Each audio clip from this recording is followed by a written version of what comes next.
Hello students, welcome to the class. I'm Yogita. Our subject is nutrition for nurses, and today we are going to discuss about water balance. Definitely a previous class we discussed about something basic important components of this water. Now today we are going to discuss about water balance. Now water balance is nothing but the way you make a maintenance of your water level in your body.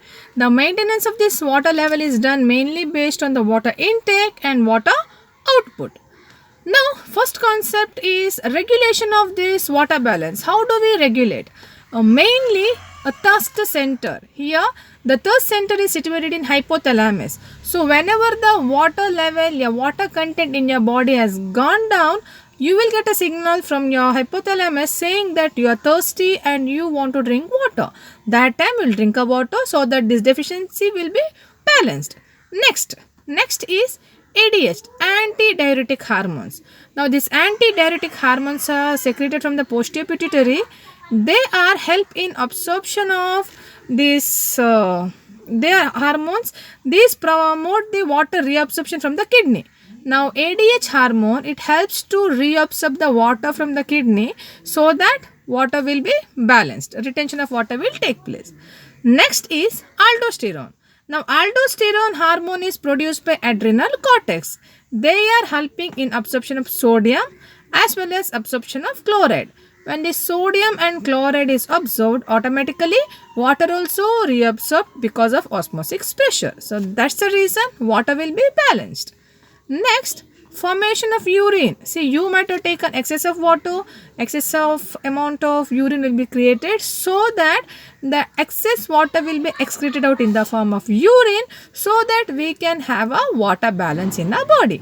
So, these are the important ways how we can have water regulation. One is thirst center, antidiuretic hormones, and aldosterone, and last one is urine formation. Okay. Underwater balance, we are mainly learning two concept. That is over if you drink water, over what happen, and less water if you drink what happen. Now, when we take over, that condition is called as overhydration. So, overhydration and water toxicity. Now, a definition of overhydration is it is an excessive retention of water in human body. When you take a normal healthy individual, there is no chance that if you take extra oral fluids, you will get this retention of water. No way at all. Even normal healthy individual, 2 liter water we are taking, even if you drink 5 liter water per day, there is no storage of that water because a same amount of intake will be excreted, that same amount of output will be there. But in case if you have any other conditions, then there is a chance of retention of water. Now this may be happen when you are having condition like renal failure, cardiac failure, or else abnormal production of this one antidiuretic hormone or corticosteroid therapy, cirrhosis of liver. If you are suffering with such kind of disease condition, then there is a chance that water retention can happen in your body. The symptoms are over rehydration is we are having headache, lethargy and convulsion. Now this is mainly also we can see kind of edema in face or ankles. See, this is all because excessive of fluid collection in the body. Okay, then how we can treat the patient. Now mainly suggested treatment is stoppage of water intake and administer the hypertonic saline with glucose. So when anyone now will be kidney failure having some problem, then in that case we will restrict them by taking oral intake of fluids, or else we'll restrict them that 24 hours you can have only 150 ml of water, 500 ml of water, like that. Apart from that, we are administering some hypertonic saline with glucose. So this is condition called overhydration. Now next, a deficiency. Definitely you know that deficiency means we are taking a decreased amount. Now that condition is called dehydration. You all may be very familiar with the condition. This is a state where a body is depleted from supply of this water. Water content will be decreased in our body, cellular fluids, then that is called dehydration. Now again here we can find two type of dehydration. Now dehydration of water only because of water deficiency. Now dehydration due to combination of deprivation of water and electrodes. When there is two kinds, water and electron, both are deficit, then again dehydration can occur. So these are two type of dehydration. One is due to only loss of water, second one is due to both water and electrolyte. Now what's the causes?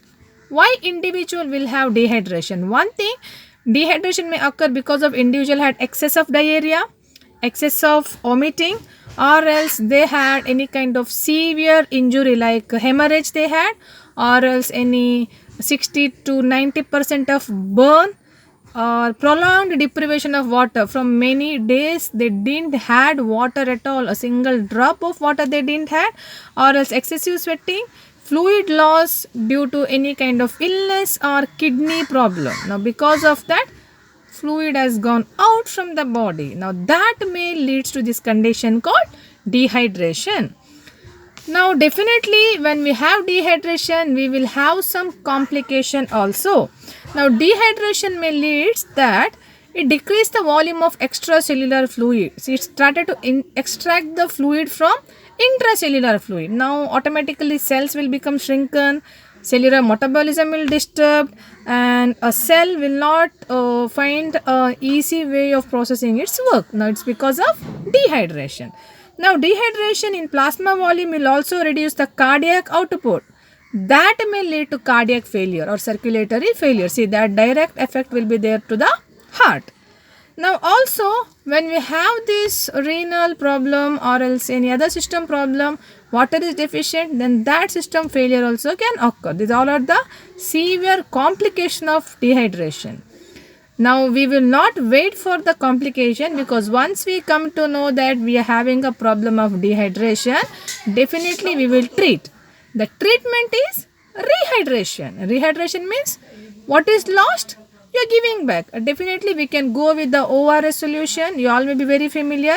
Oral rehydration solution will be prepared at home or is readily available. That will mix with the water so that electrolyte components will be there. That will re-energize the body. Then we can also treat the patient that will give excessive amount of oral fluids. We can ask them to drink. We can supply some fruit juices, tender coconut water, as well as we can also start with some IV fluids so that we are able to meet the nutrition. We are able to meet the water need of that particular body. Now definitely how do you identify that person is having dehydration? Definitely they are having symptoms like thirst, fatigue, loss of appetite, decreased skin turgor, dry mouth, coated tongue, eyes will be tired, and heat intolerance, tachycardia, shrunken eyes. These all symptoms we can see, then definitely we can notice that yes, person is having dehydration. Let us start immediately ORS supplement of water fluids. So this will help to balance this or treat this dehydration. So in water balance, mainly we are studying two concepts, overhydration and dehydration.